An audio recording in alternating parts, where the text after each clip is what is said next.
Several state government officials used the coronavirus pandemic to push tyrannical policies. The stock market continues its roller coaster, and Democrats actually praise President Trump. My name is Sean Clinton, and this is the Guide to Freedom Show.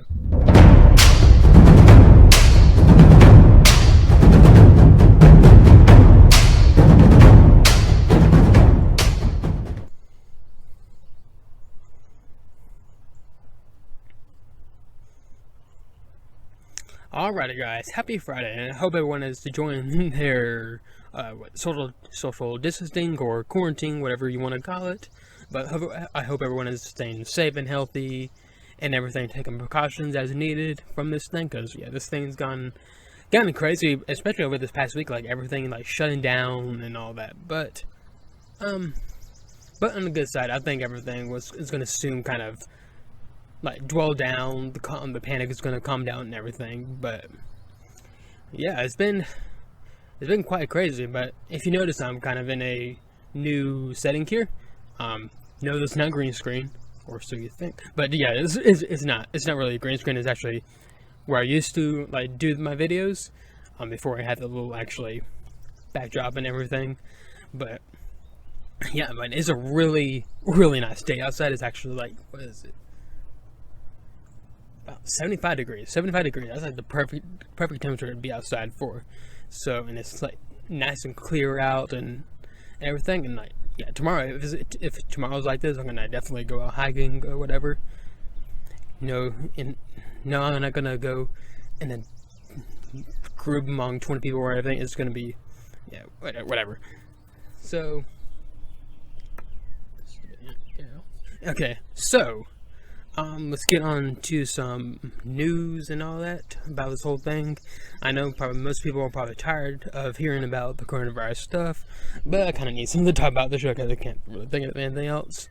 But next week I'm gonna try to talk about something different than this whole crap, whatever. But I'll figure it out then. So what I really want to get to today is like basically what the government is basically doing overall in response to the coronavirus. Not necessarily the federal government. I think the federal government is actually doing like more of the good things about it. Like, you know, they're doing cash, like send out checks to everybody, all the workers who are like, because there's many workers who are out of their business, workplaces have closed and everything. Thankfully mine is still open. We just been really sanitized and everything, and that's all we need to do is take precautions, and so we're still up for business. But it's still plenty of people who are, you know, out of work and like can't go into work and just basically had to stay cooped in. That's mainly in the bigger cities where you're seeing that. So so overall the federal government is actually doing more of the good thing. With the state governments, they're doing, some of them, not every state, some states are doing some good things about this whole thing. But our state, Georgia, is not. I mean, there's still like cities like Athens are doing a whole kind of quarantine, almost martial law type deal. But overall, the state is not on a full-on lockdown. I mean, it is on a state of emergency, but it's not. The governor Kemp is not ordering everybody to shut down necessarily by military force or whatever. So there's still plenty of businesses open. I mean, not plenty, but I mean, you know what I mean. But anyways, but there's definitely some states who are taking this a little too far, in my opinion. Basically, there's like governors in several states who are basically ordering private businesses to completely close down. And it's very concerning. So, like, the first one I want to talk about is Governor of Ohio, right here. And basically, the other day, he ordered like all non-essential business to close, right here. And here is Governor Mike DeWine. And here is what this is an article by One Nation News, One America News Network. Sorry. Here is what the article says. The governors of Ohio and Illinois have ordered the closure of bars, restaurants in their states to keep people safe from the coronavirus. Early on Sunday, Governors J.B. Pritzker, bad with names, and Mike DeWine, revealed they were considering the closure of non-essential businesses during an interview Meet the Press. If we do not act and get some distance between people, our healthcare system in Ohio will not hold up. Stated Governor DeWine. The loss will only be those impacted by COVID-19, but the danger is almost to everyone else who needs the hospital care for other issues. And here's like a tweet. What's going on with Mike DeWine, Governor Mike DeWine put out. We'll be issuing an order closing all bars and restaurants in Ohio beginning at 9 o'clock tonight. Establishments can stay open for carry-out and delivery. What we can't have is people congregating and seating. The decision came after many states were forced to react to the quick spread of the virus. Let me just compliment Governor DeWine and the other governors. We're the ones who've had to provide leadership because the federal government has fallen down on this, stated Governor Pritzker. I don't know how he says his name. They didn't advise us to shut down major events, sporting events, and parades. We made these decisions on our own. Which is, that's the whole purpose of why we're kind of a fellows nation. Like, states have trajectory, like, state governors have trajectory over their own state. So, the federal government can't just come ransack over the states whenever they want. So, President Trump is kind of leaving it to states to do what they want is actually a good thing, and not just having him and then all of them coming crashing down on them. So, just kind of let, the governors of each state doing what they want to kind of do, what they see is best fit and everything.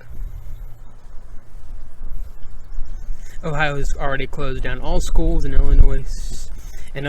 Canceled the annual St. Patrick's Day parade in Chicago.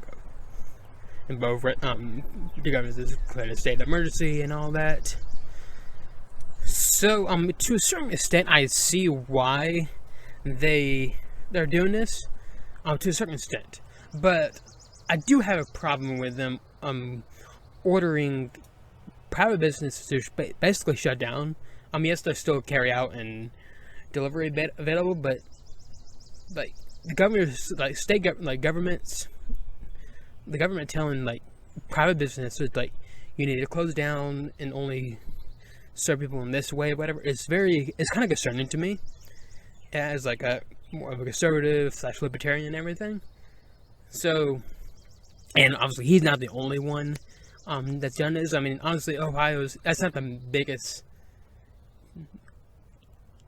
issue overall. I kind of understand why he did that. That's not the worst part about this, but the worst thing that's happened, this whole thing, is California, of course. Governor Gavin Newsom, who's just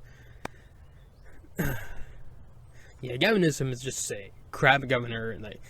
He's sank California down in so many ways, and the homeless, California is just in a deep trouble right now. But this is from last night. Apparently, this is the article from Fox News. California Governor Gavin Newsom announced a statewide coronavirus stay-at-home order. So basically, what he's saying that he's ordering basically all citizens in California to stay in their homes. So here's what the article says. California Governor Gavin Newsom on Thursday evening announced he's enacting a statewide order for its nearly 40 million residents to stay at home, a wide-reaching measure for the most populous state in the country as the coronavirus spreads. The order took effect on midnight on Friday morning. It prohibits gatherings outside and requires non-essential businesses closed in an effort to slow the spread of the virus. We need to bend the curve in the state of California, Newsom said during a news conference. There is a social contract here. People, I think, recognize the need to do more. They will adjust and adapt as they have.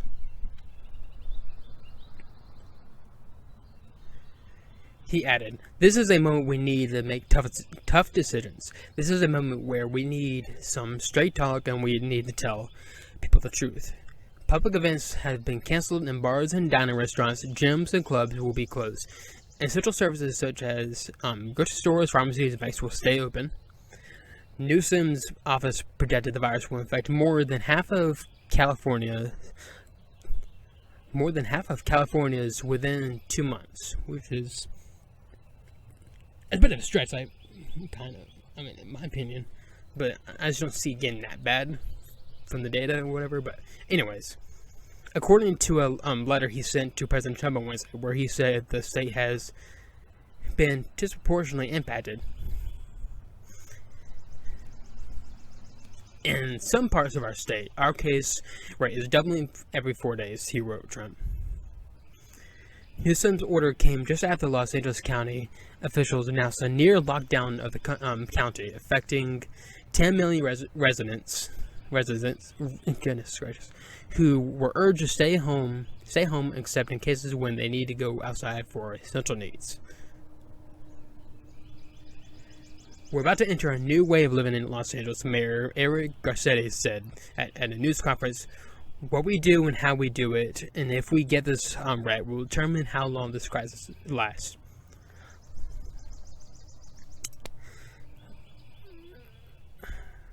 So statewide, over more than 900 people have gotten this virus so far, and 19 people have died from it. 19 people have died from this virus in California, and about 10,000 people nationwide have gotten this tested positive for this virus. So let me just say this: what Gavin Newsom is doing in California is way overboard for this virus specifically. If this virus was if you've seen Outbreak, that's basically an exaggerated version of Ebola, basically, and it was something or if you've seen Contagion. It's pretty much almost the same disease, I think, but I don't think it's that.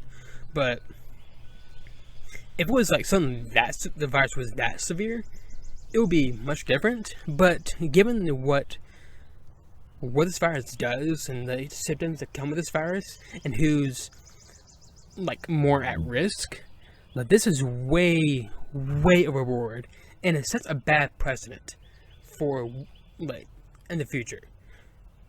And the reason I say this because, again, a lot of people are saying "Oh, this is not the flu. This is not just like the flu. Stop saying this is like the flu or whatever." I'm gonna be blunt here. It is basically like the flu. Actually, the flu has more symptoms than the freaking coronavirus. Yes, it is some unknowing. It's unknown how it spreads specifically. There's some studies that say it spreads even if you don't have symptoms, but as very kind of mixed studies on that. There's probably definitely some cases where that has happened. Although I'm trying to figure out how it happens. But other than that, most of the time it is spread through if you have symptoms. But other than that, other than how it spreads, that's it may be different from the flu, maybe not. But other than that, you got to look at the symptoms. And a lot of people are ignoring the actual symptoms of this because they're focused on the spread and everything. But the symptoms of this virus is basically the flu. You can't deny that. Compared to the flu and the coronavirus, you can't deny that they're very, very similar.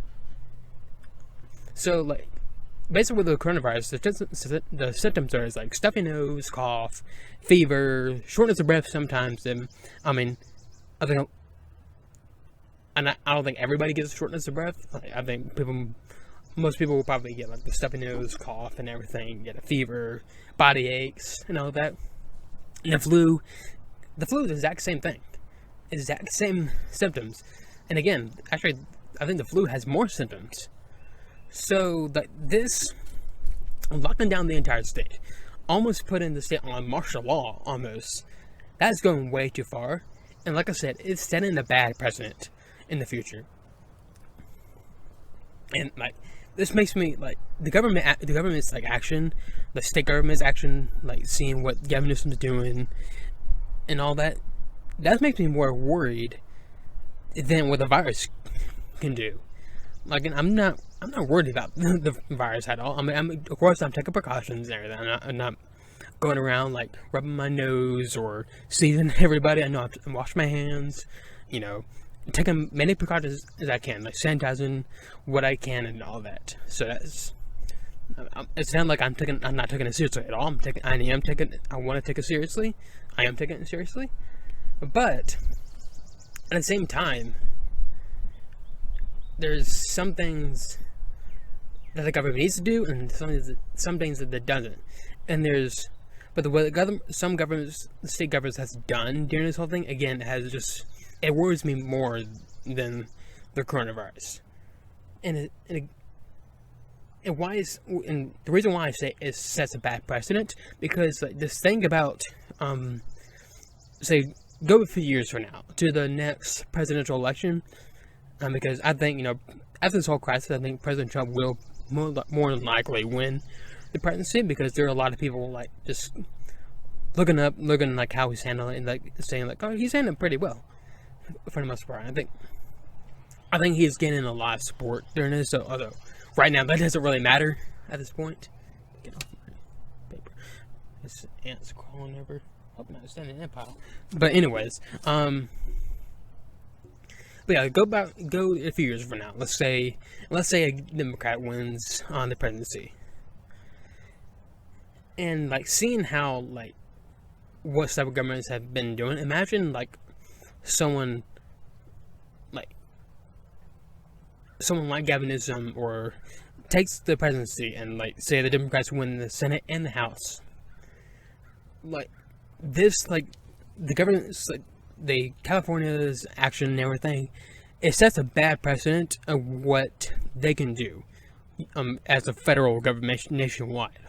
So let's say the Democrats win, and let's say they see, okay, well, many people are being killed by guns, so that means the gun deaths are a public health emergency. So we're going to put the whole nation on lockdown, and we're going to go seize, like, let's close down all businesses, all government manufacturers until all the guns are taken or whatever. Or let's say it's like some Democrats say, okay, people preaching the Bible, that's a public health emergency to some people mentally or whatever. They can close down all the churches if they wanted to. So I mean, more than likely that won't happen in the near future, but that could happen in the far future coming around.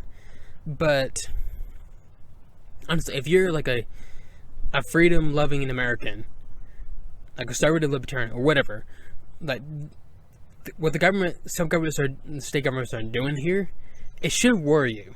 It should definitely worry you more than what this virus can ever do. Like I said, this virus is not. It's honestly not worth this overbearing policy decisions, whatever. But to kind of like switch gears, let's go to about what's really concerning right now is more the economy, what the economy is going to do and everything, with all these businesses being closed and everything. Is it definitely having an effect on the economy, and like the stock market is definitely going up and down and all that. So what we see here, this is as of today. Actually, let's kind of update it real quick. No, don't close it. Thank you.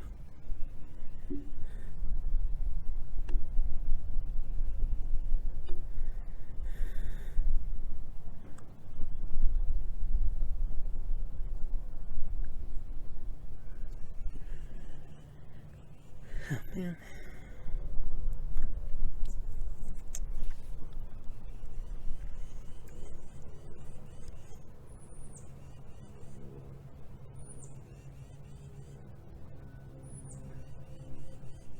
Come on. Sorry, my computer is being slow for some reason. Oh, there we go. Now it's loading. Alright, so the stock market is it's been going up and down. Like today, for example, like I can show a little screenshot up here. This is just from today. So actually, it's actually gone down since I last looked at it. It's gone down like 251 points. Earlier it went up. It was like earlier this morning. It was up pretty. It started going up too, but now it's going back down. So obviously we can see like this. The stock market is like, it is going down, but it's like doing a weird roller coaster. Like sometimes it's going up. It's up with pretty good margin, and sometimes going right down. So to get a better like kind of look at what's been going on, let's look at a month standpoint. This from back on February 20th, and this is when like things, the coronavirus started really spreading in the United States. So the market was really up and everything. That's when it was like really high, and then from there it just started going down, down, down, down, down, down, down, down, down. But you can see it's been going up, up, and down, up a little bit, down a little bit. So it's like I can't predict, like I can't tell like what exactly is going to happen with the stock market. I imagine like as more businesses close, it's going to keep going down. The economy is going to go down and everything. But I do have I am optimistic. That's just my nature. So I have a feeling that once this whole thing is over and all that, I think a lot of people are going to say, breathe a sigh of relief and like go out like celebrating, go to like restaurants, parks, or whatever. So a lot of money is going to go into the economy, and so you can see a skyrocket in the stock market and economy, which will be absolute good thing. So I'm not concerned that this will actually lead us into a Great Depression or even a recession, a full-blown recession.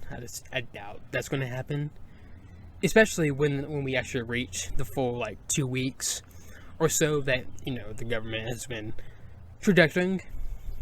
So I think now the newest like trajectory is now about April 8th, and sometime in early April.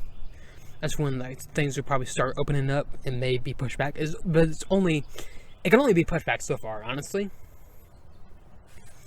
Because you can't have businesses closed forever. You can't have people stay in their homes forever for months on end. People are going to go crazy for that. Then again,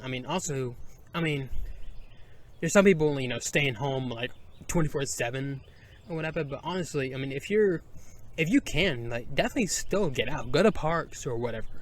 Like, definitely keep your hands sanitized. Keep your hands out of your face, and you'll be fine. And stay away from don't get so close to people. If you do that, you'll be fine. It's not like the virus it's floating in the air, or if you like breathe, it's gonna go float around to find its next victim. Like it stays in the air for maybe, I think when I read, like maybe 12 seconds or so. So that's why, or 6 seconds, 10 seconds, I can't remember exactly. But that's the reason there's a rule of about 6 feet apart, 6 to 10 feet apart from someone. Because, like, say if you sneeze and someone's 6 feet apart, the actual, like, it's not going to travel far. The virus is not going to travel far before it drops down and dies. So, like, seriously, like, I'm gonna go hiking tomorrow. So there's absolutely nothing wrong with you, like, going to a park or whatever. As long as you're not getting into a group of 20 people, that's slightly different, but you can definitely, with your family, go out to a park and like just have fun together. So, but other than that, like, again, like I said, like, you can't, like, with the government, with California, you can't have people forcibly stay in their homes for months on end. There needs to be an end date with this whole thing, and I think that the government said like about 15 days or so until this initial closed lockdown is going to end. So hopefully that's the case. It may go just a little longer, but it can only go so far. So I think after this 15 days or just a little bit longer, and everything needs to be kind of open a little more, businesses can go back to business, and everybody just take precautions, sanitize. Businesses need to sanitize everything, and all that. And what should have been done in the first place is what South Korea has been doing, not what Italy or China has been doing. What South Korea has been basically doing during this whole thing, and they've seen a reduction in their infections. Like, their infection rates has gone down. Everybody's recovering in South Korea.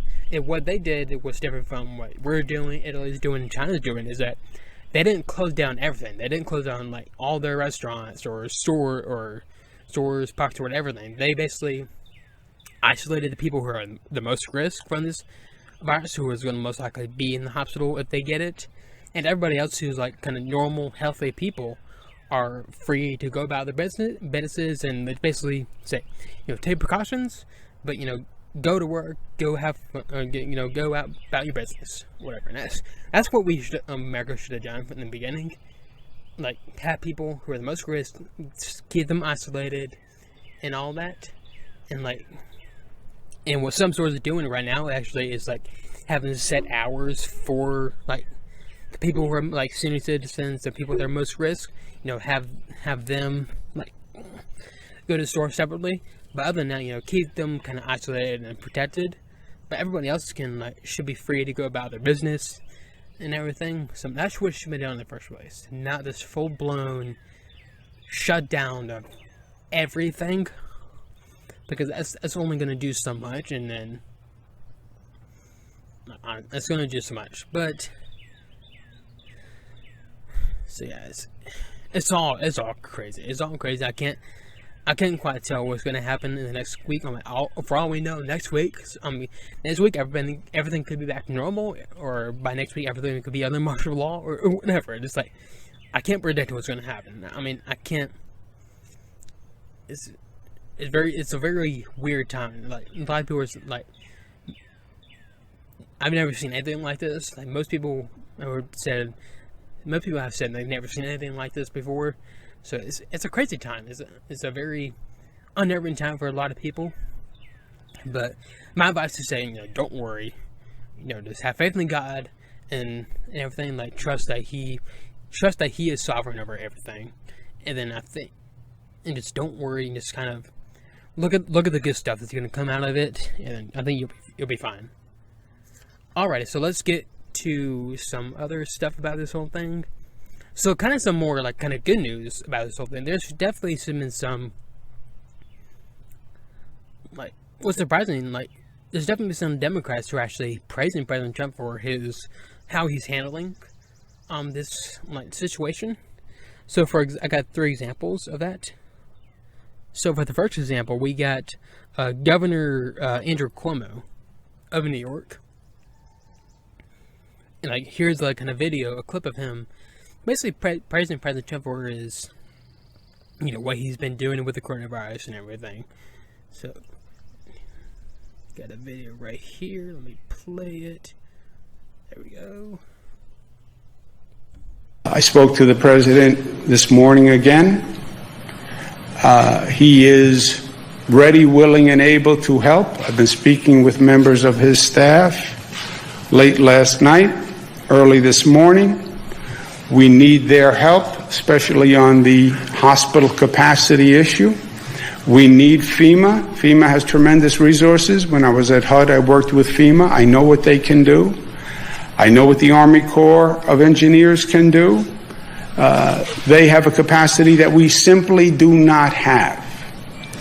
I said to the president, who is a New Yorker, who I've known for many, many years, I put my hand out in partnership. I want to work together 100%. I need your help. I want your help. And New Yorkers will do everything they can to be good partners with the federal government. I think the president was 100% sincere in saying that he wanted to work together in partnership, in a spirit of cooperation. I can tell you the actions he has taken evidence that. His team has been on it. I know a team when they're on it, and I know a team when they're not on it. His team is on it. They've been responsive late at night, early in the morning, and they've thus far been doing everything that they can do, and I want to say thank you, and I want to say that I appreciate it. and they will have nothing but cooperation and partnership from the state of New York. And we're not Democrats and we're not Republicans. We are Americans at the end of the day. That's who we are. And that's who we are when we are at our best.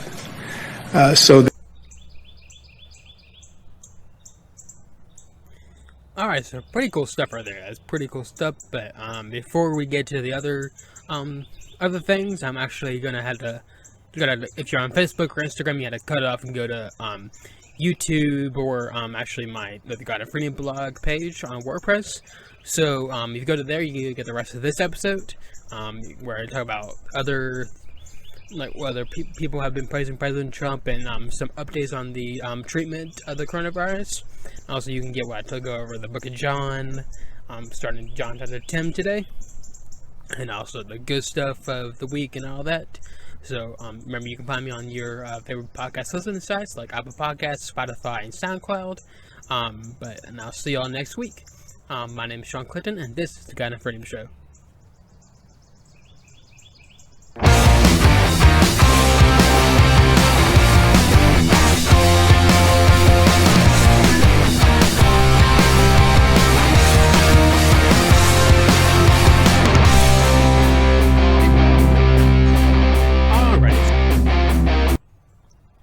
Alrighty, so apparently something happened to my camera during this part, so I had to refilm the last 20 minutes or so I got. So the last video I played was the one Governor Cuomo actually praised President Trump. So yeah, like I said, basically we're gonna repeat everything. So also, it's really good to see Governor Cuomo actually praise President Trump, because he's not been a big fan of him at all. So it's really cool to see that. So another person that actually praised President Trump was Danny Bash from CNN, and here's what that looked like. I mean, look, this is just coming back to where this conversation started after the press conference. I hear what Sanjay is saying about Tony Fauci giving, a little bit more wiggle room than others. But if you look at the big picture, this was remarkable from the President of the United States. This is a nonpartisan. This is an important thing to note and to applaud from an American standpoint, from a human standpoint. He is being the kind of leader that people need, at least in tone, today and yesterday, in tone that people need and want and yearn for in times of crisis and uncertainty. So we are.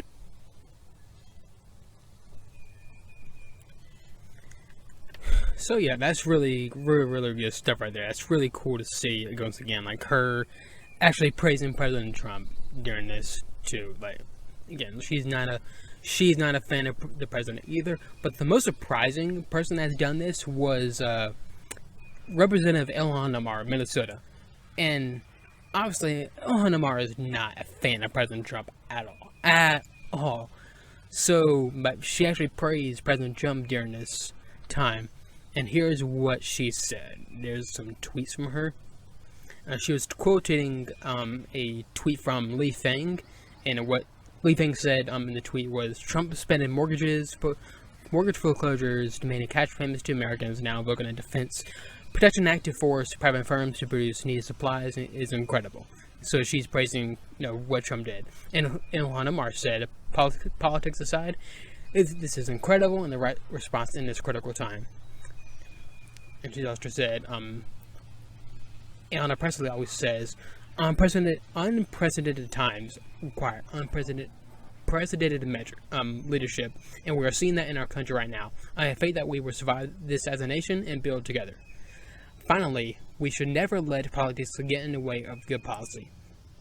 This is a good start, and hope others will be part of a united front to push good policies that will help us work through the economic anxiety this country is feeling right now. Really good stuff. Really, obviously very true right there. But really good stuff to see her. But there's some people saying, there must be some deep, dark, nefarious reason why she's praising him. But honestly, I think it's a really good thing. I think it's really good to see some Democrats and Republicans coming together during this time, and all that. So, yeah, it's really good. And I hope it. Obviously, it's not everybody's doing that, but I really hope this continues to, that united front really continues to grow, and maybe something really good that comes out of this is that as a nation we'll be more united than ever. So, I really hope that happens. So, to kind of end on a good note with this whole coronavirus thing, there's been some treatment, good signs, going on. And so basically what's happened, it's been, doing testing with a drug that's used to, treat malaria. And there seems some really good positive results coming from that, which, if this turns out if they can use that as a treatment against, the coronavirus, that's some really good news, and that will help people calm down and really probably just end the crisis part of this and really go after this virus in full force. So hopefully some really good will come out of that. So, but we shall see. Anything can happen within a week. For all we know, next week, like I said, I think earlier, next week we can see this all gone, or we can see the entire nation on full martial law. We'll see. But let's get into some scripture again.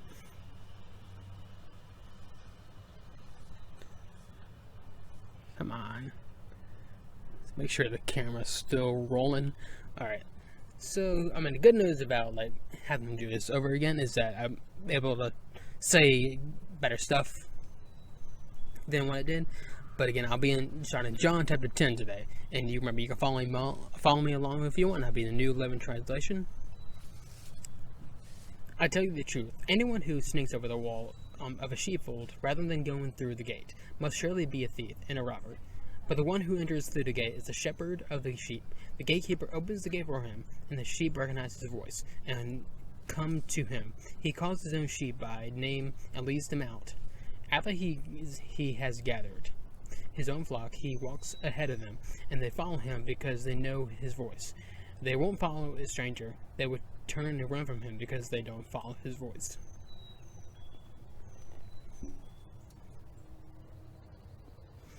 Those who heard Jesus use this illustration didn't understand what he meant, so he explained it to them. I tell you the truth, I am the gate for the sheep. All who come before me were thieves and robbers, but the true sheep did not listen to them. Yes, I am the gate. Those who come in through me will be saved. They will come and go freely and will find good pastures. The thief's purpose is to steal, kill, and destroy. My purpose is to give them a rich and satisfying life. And obviously right there, that's really kind of a big illustration of what, the truth and who Jesus is right there. I forget where, I'm sorry, I'm gonna blank what comes out of it, but, also when he says, I believe it's John, when he says, I am the way, the truth, and the life. No one comes to the Father except for him. And that's really kind of a play on that, on what Jesus said right there. It's obviously very true. The scripture is very specific on how we get eternal life. So there's many people saying, there's many ways to heaven. That's not what scripture says. Obviously scripture says the only way to get through to eternal life is through Jesus. So let's continue on right here. I'm the good shepherd. The good shepherd sacrifices his life for the sheep. A hired hand will run when he sees a wolf coming. He will abandon the sheep because they don't belong to him, and he isn't their shepherd, and so the wolf attacks them and scatters the flock. The hired hand runs away because he's working only for the money and doesn't really care about the sheep. I am the good shepherd. I know my own sheep, and they know me, just as my Father knows me, and I know the Father, so I sacrifice my life for the sheep. I have other sheep too. They are not in this sheepfold. I must bring them also. They will listen to my voice, and they will be one flock with the one shepherd. The Father loves me because I sacrificed my life, so I may take it back again. No one can take my life from me. I sacrifice them voluntarily. For I have the authority to lay it down when I want to, and also to take it up again. For this is what my Father has commanded. When he said these things, the people were again divided in their opinions about him. Some people said he's a demon possessed and out of his mind. Why listen to a man like that? Others said this doesn't sound like a man possessed by a demon. Can a demon open the eyes of the blind?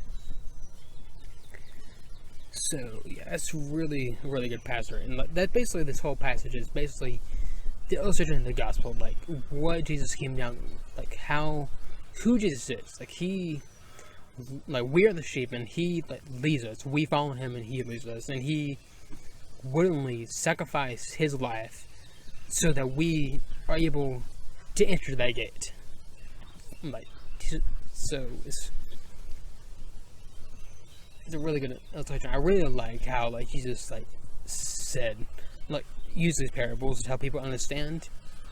I think that's really the best way to teach people about the gospel and everything, through these type of parables. And obviously, what he's using is how people understood it back then, but today you can use all sorts of things to explain the gospel. You can use movies. There's plenty of movies. There's a lot of gospel hidden in many movies. In Harry Potter, you can find bits of the gospel in there. Yes, it is witchcraft and all that, but definitely, if you watch the movies for just a story, you could definitely see some bits of the gospel in there. It's really cool. And obviously in Lord of the Rings, Star Wars, definitely. It's really cool. So next week I'm gonna continue on with John 10. But let's get into some good stuff of the week. I'm gonna once again skip bad stuff this week because I'm gonna continue just doing and off on the good note instead of the bad. Instead of what I've done in the past. Where's my mouse? There it is. Because this whole crisis is all just negative stuff, so I really want to end it off on a good note. So let's end also with something funny too. So there's many comedians I like. There's Tim Hawkins. It's really funny. He's a Christian comedian. We got Jeff Foxworthy. He's really funny. Brian Regan is really funny too. Also another really funny comedian is John Mulaney. He has some really funny skits. One of my favorite skits is something called the Salt and Pepper Diner. It's hilarious, very hilarious. And so I'm gonna actually play it for you. I'm gonna play the entire skit so you can kind of see what I'm talking about.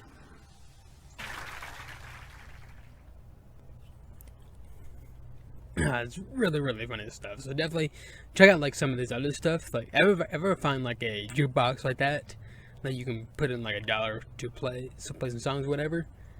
I'm definitely doing something like that because it's so freaking hilarious. Alright, so I think that's all I have for today. So once again, leave off on a good note. So I'll be back here next week with other crazy stuff. I'm probably not going to talk about the coronavirus or anything. So I'm more than likely I'm going to talk about something different, but I'll figure it out then. But I'll see y'all next week. My name is Sean Clinton, and this is the God and Freedom Show. If you enjoyed this episode of the God and Freedom Show, hit that like button and follow the page to get more content. You can also find me on your favorite podcast listening sites like Apple Podcasts, Spotify, and SoundCloud. Thank you for listening or watching.